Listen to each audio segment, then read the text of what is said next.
तो प्यारे बच्चों, हमारे पाठ का नाम है वार्तालापः।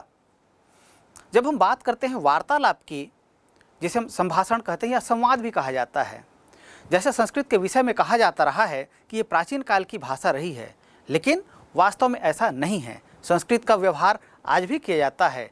किस तरह से संस्कृत में संभाषण किया जा सकता है, इस पाठ के माध्यम से हम जानेंगे।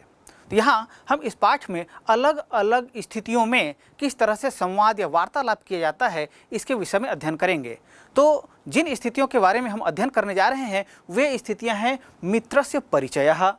जिस तरह से मित्रों के बीच में किस तरह से आपस में संवाद किया जाता है, तो संवाद का एक बढ़िया तरीका होता है, माध्यम होता है कि हम परिचय पूछते हैं। यदि हम किसी को अपना परिचय, किसी का परिचय हम जानना चाहें तो सबसे पहले हमें अपना परिचय देना होता है। तो आप अपना परिचय पहले दीजिए, फिर सामने वाला का परिचय पूछिए। तो अपना परिचय कैसे देंगे और सामने वाले से कैसे परिचय उनका प्राप्त करेंगे और इस तरह से किस तरह से हमारा वार्तालाप आगे बढ़ता है, ये हम देख पाएंगे मित्रस्य परिचयः के माध्यम से।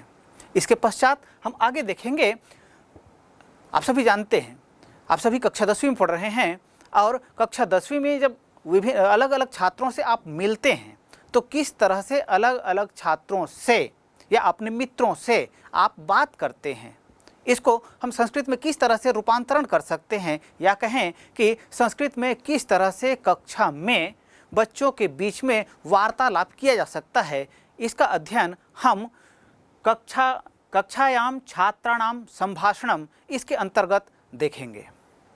इसके पश्चात जब हम कक्षा की बात करते हैं तो कक्षा में एक गुरु होता है और शिष्य होते हैं। गुरु और शिष्यों के मध्य किस तरह से संवाद किया जाता है विभिन्न विषयों को लेकर, इसके विषय में हम जानकारियां प्राप्त करेंगे गुरु शिष्योः संवादः के अंतर्गत। अर्थात यहाँ गुरु और शिष्य के बीच जिस तरह का संवाद होता है, जिस तरह का वार्तालाप होता है, उसका एक सुंदर नमूना हम यहाँ गुरु शिष्योः संवादः के अंतर्गत देखेंगे।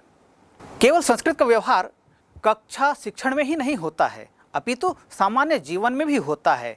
विद्यालय से बाहर भी आप जाएंगे तब भी आप संस्कृत में बात कर सकते हैं।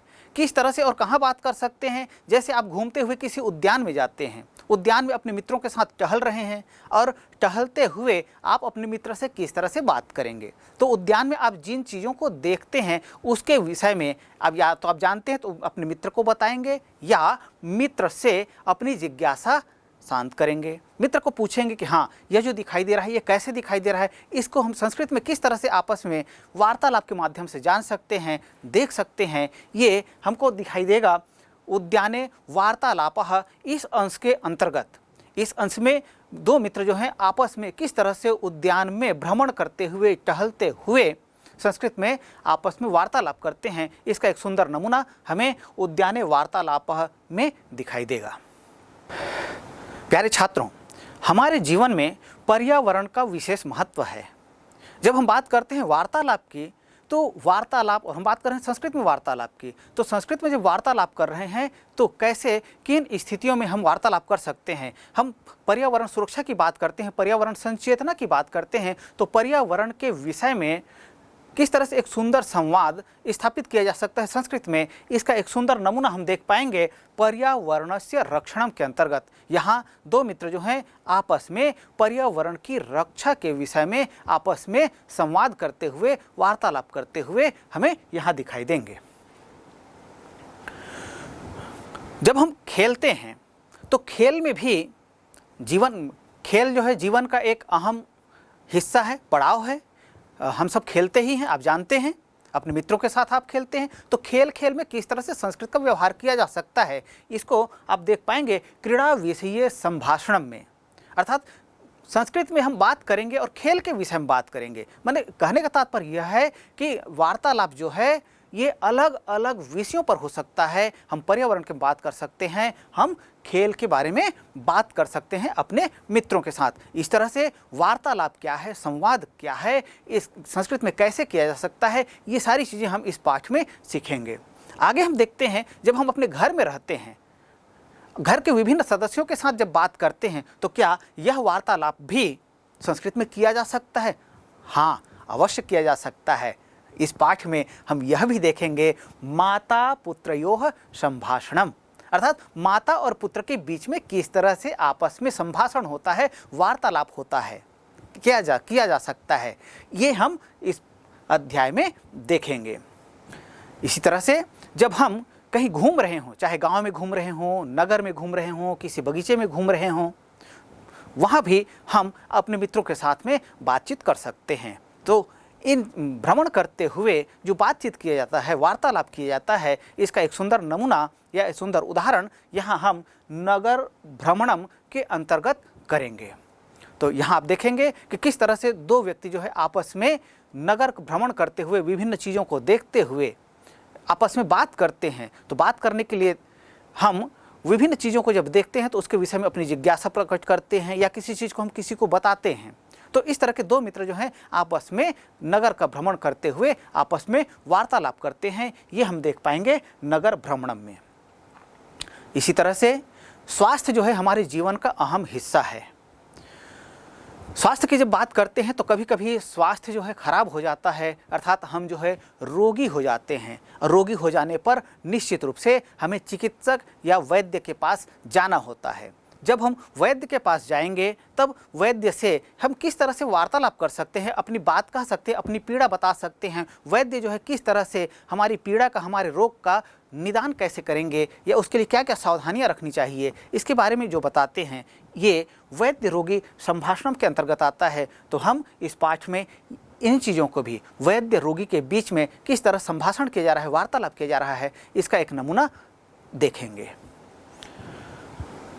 जब हम बात करते हैं संस्कृत की, तो संस्कृत में कहा जाता है कि संस्कृत जो है व्याकरण निष्ठ भाषा है।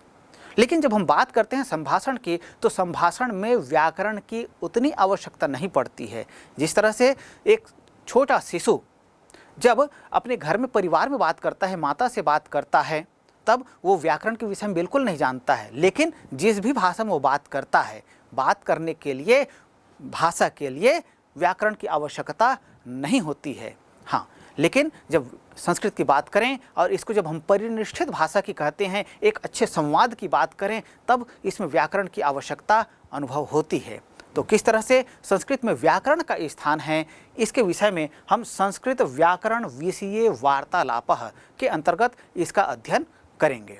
तो इस तरह से हम वार्तालापः पाठ में विभिन्न स्थितियों में, चाहे मित्र का परिचय हो, चाहे कक्षा में परिचय की बात हो, चाहे गुरु शिष्य के संवाद की बात हो, उद्यान में वार्तालाप की बात हो, पर्यावरण रक्षण की बात हो, क्रीड़ा के विषय में बात हो, माता पुत्र के बीच में संभाषण की बात हो, या नगर भ्रमण करते हुए अपने मित्रों के साथ बात हो, वैद्य रोगी के साथ संभाषण हो, या हम संस्कृत में व्याकरण के विषय में बात करें या किसी अन्य विषय में बात करें।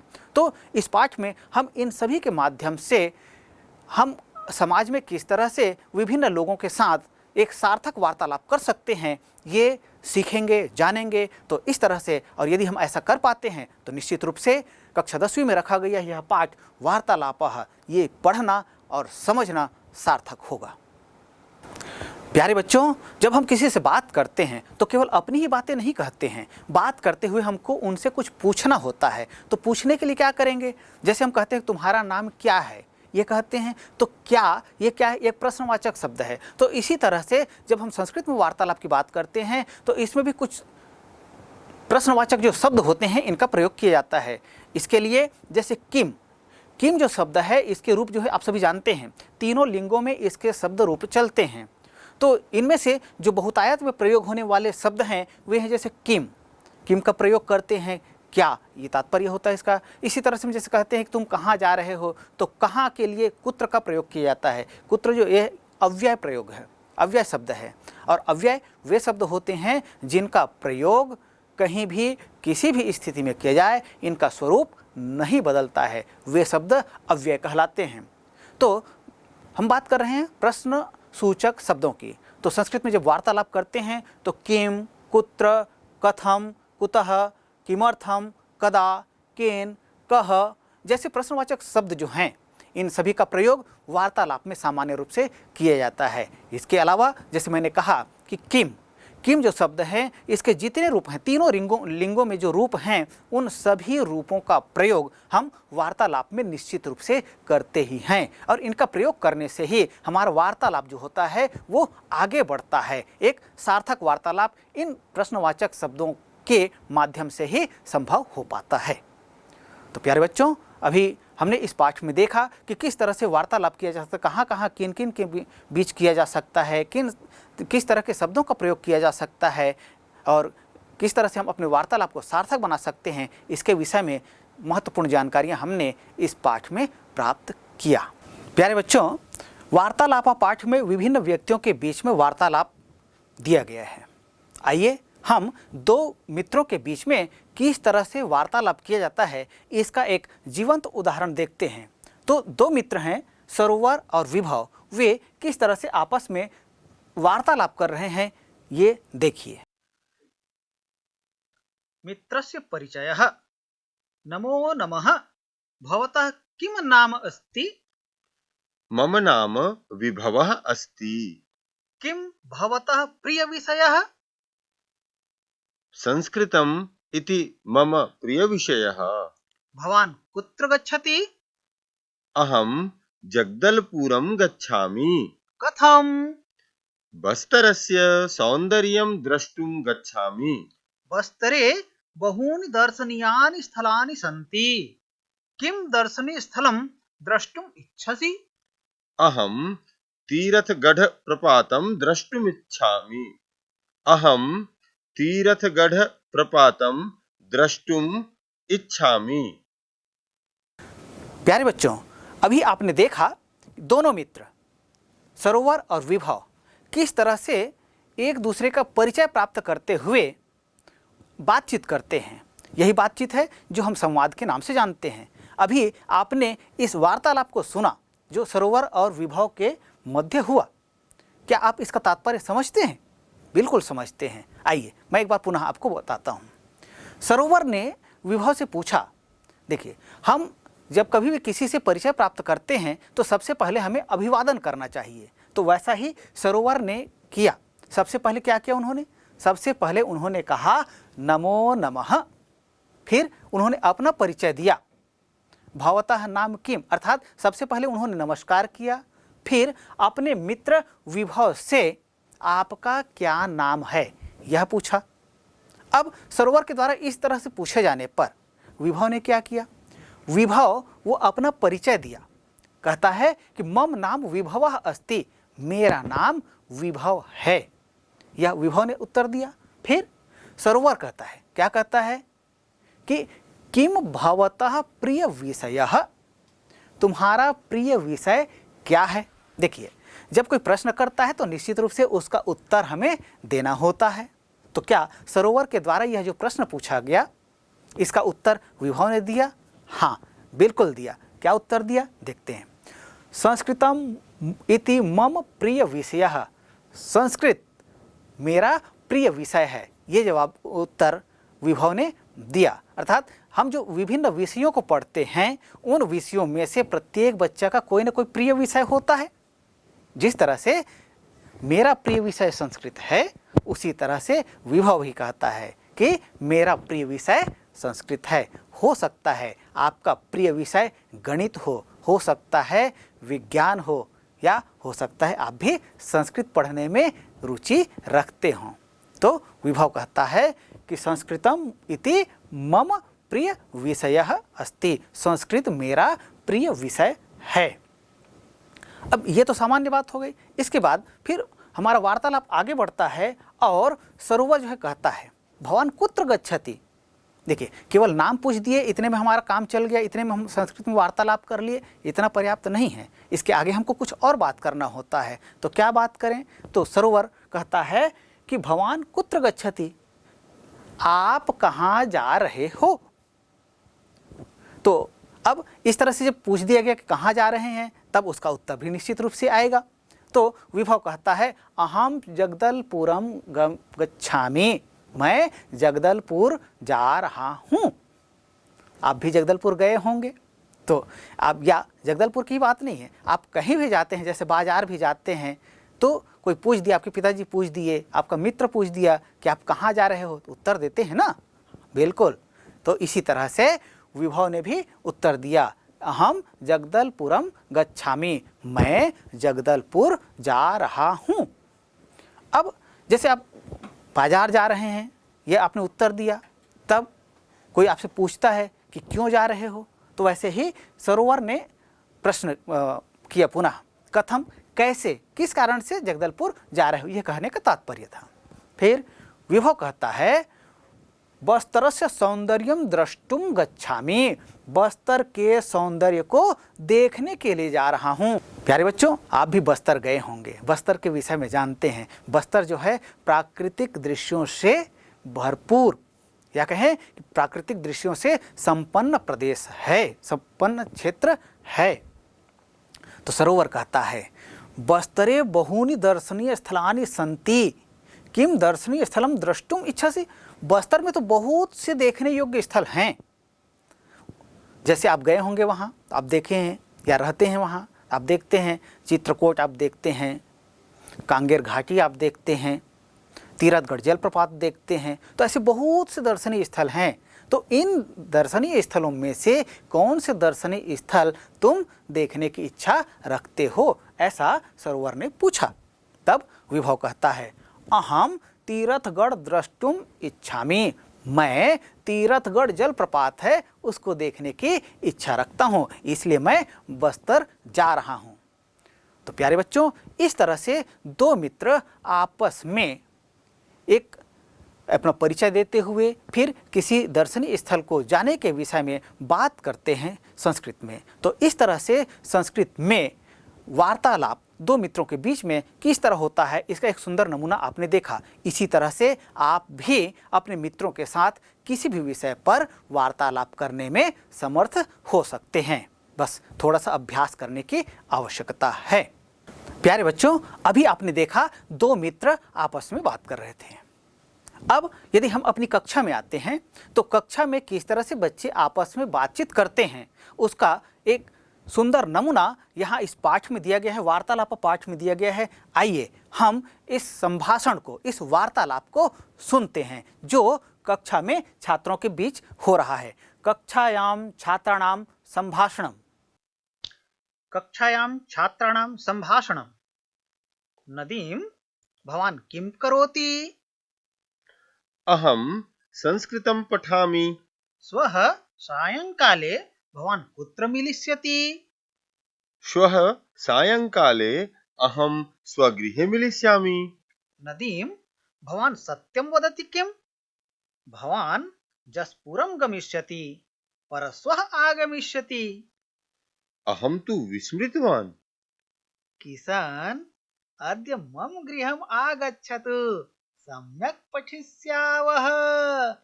भवन्तः मम गृहम् आगच्छन्तु, सर्वे मिलित्वा क्रीडिष्यामः। प्यारे बच्चों, अभी आपने देखा कक्षायाम छात्राणाम संभाषणम, किस तरह से कक्षा में विभिन्न छात्र जो है आपस में बात करते हैं। क्या आप इसका अर्थ समझ पाए? जी बिल्कुल, फिर भी मैं एक बार आपको ये बताने का प्रयास करता हूँ। तो आपने देखा कि चार मित्र हैं, वसीम, नदीम, नीरज और किशन, ये चारों आपस में बात करते हैं। तो सबसे पहले बातचीत की शुरुआत या वार्तालाप का प्रारंभ जो है वसीम ने किया।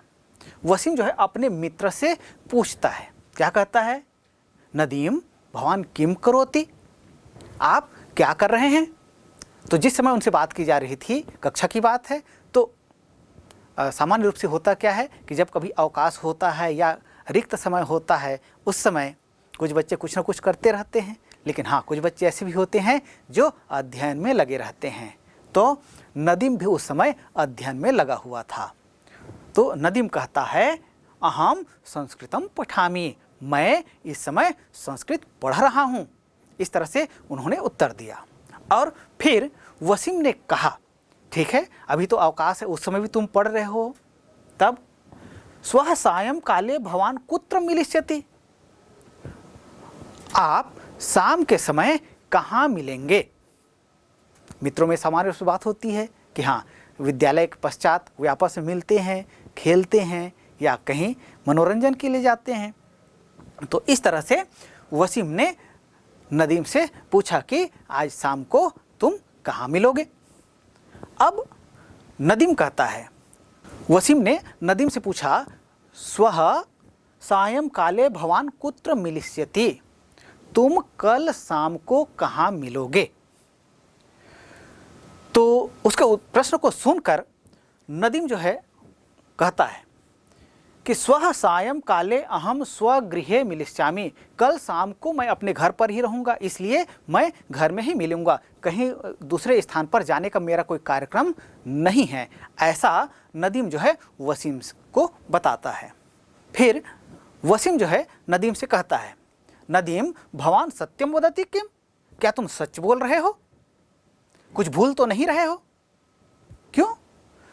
भवान जसपुरम गमिष्यति परस्वः आगमिष्यति, अरे तुम तो कल जसपुर जा रहे हो और परसों वापस आ रहे हो, ये तुमने मुझको पहले बताया था, ऐसा वसीम कहता है। तब नदीम कहता है, ओहो अहम तो विस्मृतवान, मैं तो बिल्कुल भूल ही गया था, आप तुमने मुझे याद दिलाया, स्मरण कराया। नीरज कहता है, किशन अद्य मम गृहम आगच्छतु सम्यक पठिष्यावः, आज तुम मेरे घर आ जाओ, सम्यक पठिष्यावः, हम दोनों मिलकर भली भांति पढ़ेंगे, अच्छी तरह से पढ़ेंगे। ये इस तरह से नीरज कहता है। आप देख रहे हैं यहाँ पर क्रियापद जो प्रयुक्त हुआ है पठिष्यावः, ये पठिष्यावः शब्द जो है ये द्विवचन का है, उत्तम पुरुष द्विवचन, पठ धातु लिट लकार भविष्यत्काल और उत्तम पुरुष द्विवचन का ये रूप है, अर्थात दो लोगों के लिए यहाँ प्रयोग किया गया है। आप जानते हैं पठ धातु का रूप उत्तम पुरुष में पठिष्यामि, पठिष्यावः, पठिष्यामः, तो यहाँ पर प्रयोग किया गया है पठिष्यावः। इसका तात्पर्य हुआ हम दोनों पढ़ेंगे। कहाँ पढ़ेंगे, कहाँ पढ़ने की बात हुई, कहते हैं कि मेरे घर में आ जाओ, वहाँ हम पढ़ेंगे, ऐसा नीरज ने कहा। अब नीरज के द्वारा इस तरह के प्रस्ताव दिए जाने पर किशन क्या कहता है, किशन कहता है, भवन्तः मम गृहम आगच्छन्तु सर्वे मिलित्वा क्रीडिष्यामः, आप सब मेरे घर आ जाओ और हम सब मिलकर खेलेंगे, क्योंकि खेल जो है जीवन का अहम हिस्सा है। केवल पढ़ना पढ़ना ही नहीं है। जब हम बात करते हैं सर्वांगीण विकास की, तो सर्वांगीण विकास के अंतर्गत केवल पढ़ना नहीं होता है, पढ़ने के अलावा खेल कूद, व्यायाम, योग, आहार विहार, ये सारी चीज़ें उसके अंतर्गत समाहित होती हैं। इसलिए किशन कहता है कि भवन्तः मम गृहम आगच्छन्तु, आप सब मेरे घर आ जाओ और सर्वे मिलित्वा क्रीडिष्यामः, हम सब मिलकर खेलेंगे। तो इस तरह से विभिन्न मित्र जो हैं कक्षा में बातचीत कर रहे हैं। किस समय, जब कक्षा में अवकाश रहता है, रिक्त कालखंड होता है, उस समय ये मित्र आपस में बातचीत इस तरह से करते हैं। आप भी बातचीत करते हैं ना? हाँ, निश्चित रूप से। तो इस वार्तालाप के माध्यम से आपने देखा कि कैसे मित्र आपस में बात करते हैं, और निश्चित रूप से आप भी इस तरह से मित्रों के साथ वार्तालाप करने में समर्थ होंगे। तो चलिए अब हम अगले संवाद की ओर आगे बढ़ते हैं, और अगला संवाद अंश है गुरु शिष्योः संवादः। गुरु और शिष्य के बीच किस तरह का संवाद होता है, आइए सबसे पहले हम गुरु और शिष्य के बीच संवाद को, अर्थात संवाद मतलब वार्तालाप को सुनते हैं। तो प्रस्तुत से आपके सामने गुरु शिष्योः संवादः। गुरु शिष्योः संवादः। भवतः किम नाम अस्ति? महोदय, मम नाम संजीवः अस्ति। भवान् कुतः आगच्छति? अहं रायपुरनगरात् आगच्छामि। भवतः पितुः किम नाम अस्ति? महोदय, मम पितुः नाम महेन्द्रः अस्ति। त्वं कस्यां कक्षायां पठसि? अहं 10वीं कक्षायां पठामि। प्यारे बच्चों, अभी आपने देखा गुरु और शिष्य किस तरह संवाद कर रहे हैं। होता क्या है कि जब हम विद्यालय में होते हैं, एक शिक्षक के रूप में होते हैं या छात्र के रूप में होते हैं, तो सभी छात्र जो है अपने शिक्षकों को तो पहचानते हैं, नाम से भी जानते हैं, लेकिन शिक्षक सभी छात्रों को नाम से जाने ये प्रायः संभव नहीं होता है। हाँ, वे शिक्षक अच्छे माने जाते हैं जो बच्चों के नाम जानते हैं। तो यहाँ जो गुरु है वे एक शिष्य को मार्ग में कहीं देखते हैं लेकिन उनका नाम नहीं जान पाते हैं, फिर वे उनसे जानने की इच्छा रखते हैं, जिज्ञासा करते हैं। तो किस तरह से इस माध्यम से दोनों के बीच, गुरु और शिष्य के बीच में एक सार्थक संवाद होता है, वार्तालाप होता है, यह अंश अभी आप लोगों ने देखा।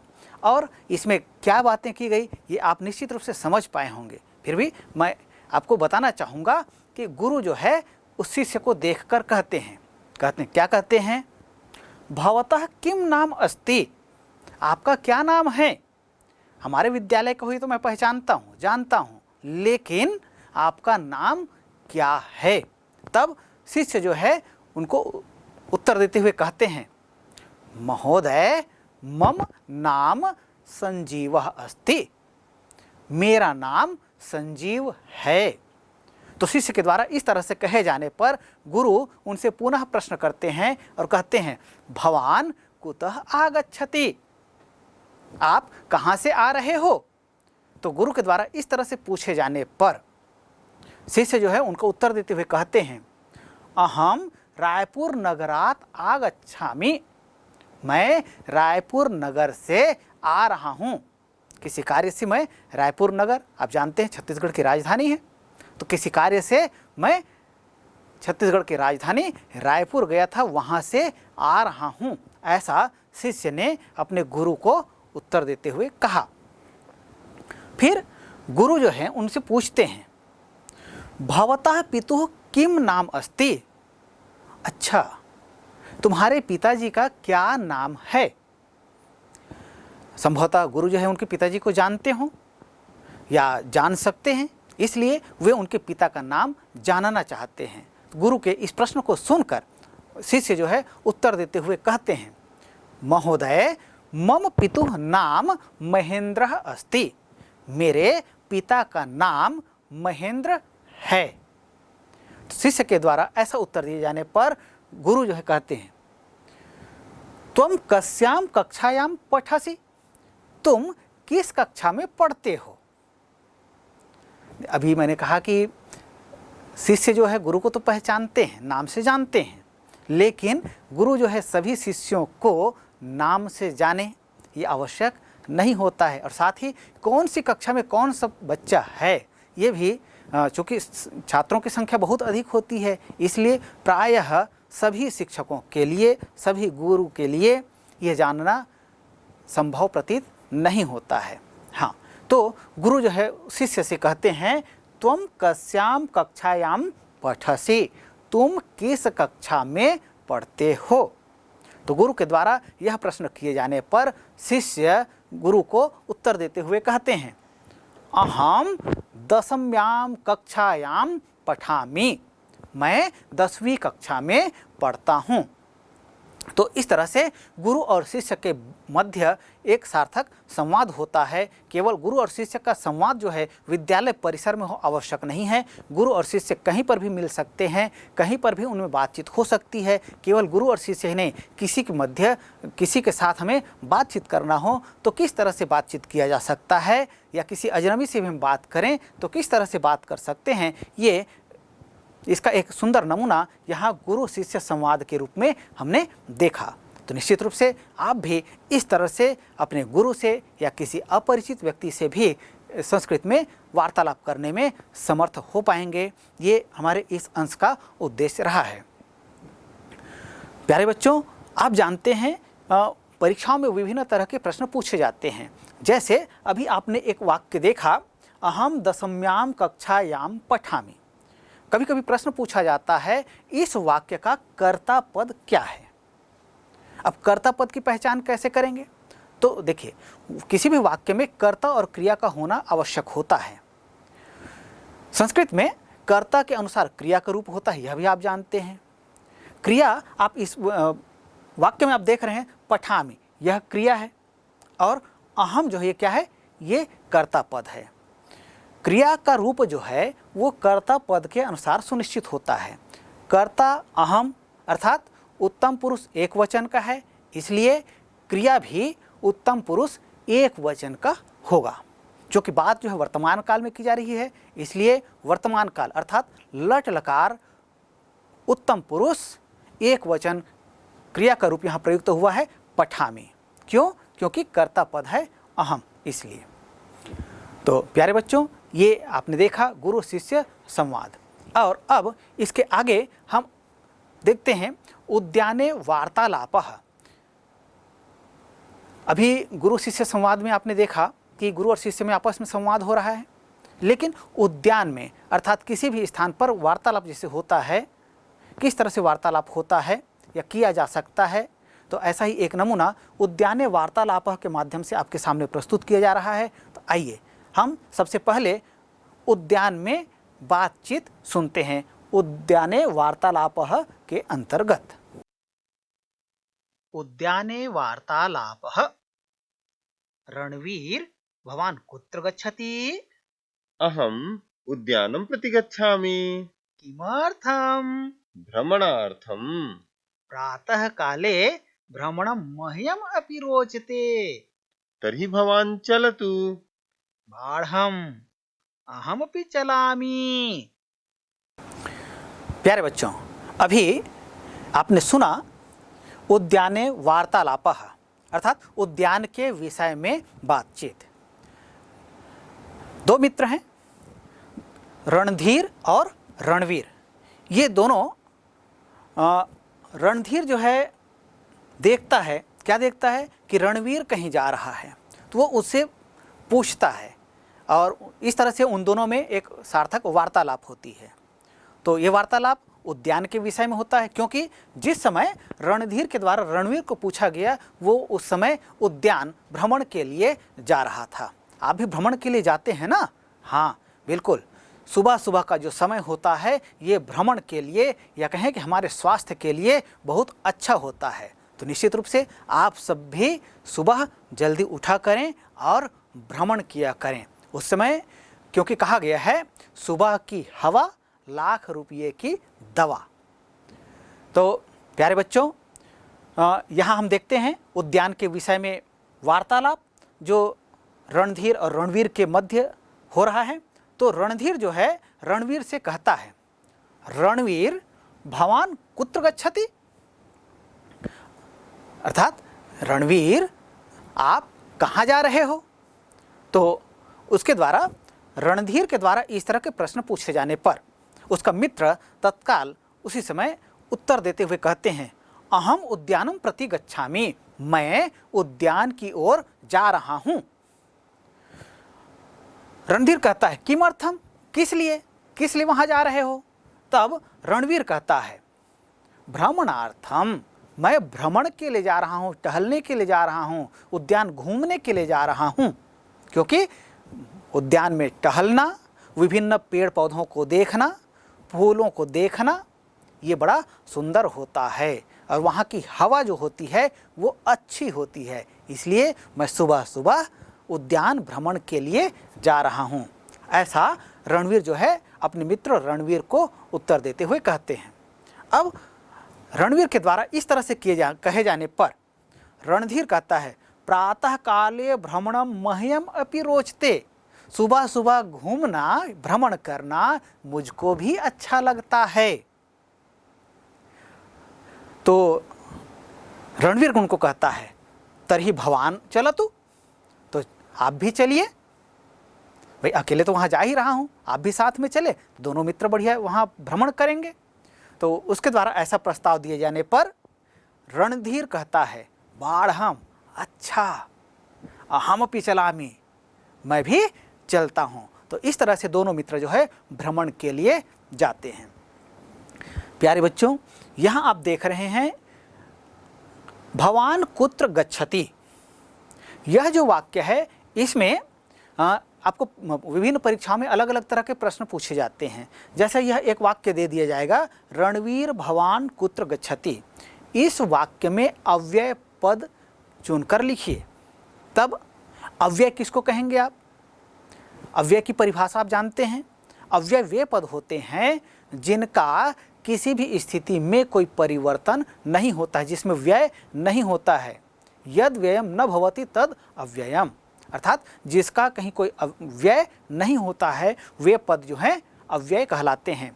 तो ये वाक्य आप जो देख रहे हैं, तो जैसे रणवीर कहते हैं, तो ये क्या है? ये एक संज्ञा पद है और संज्ञा पद जो है परिवर्तनीय होते हैं। इसी तरह से जैसे भवान कहते हैं, भवान क्या है? ये सर्वनाम पद है। भवत इसका मूल शब्द है, भवत का तीनों लिंगों में रूप चलता है।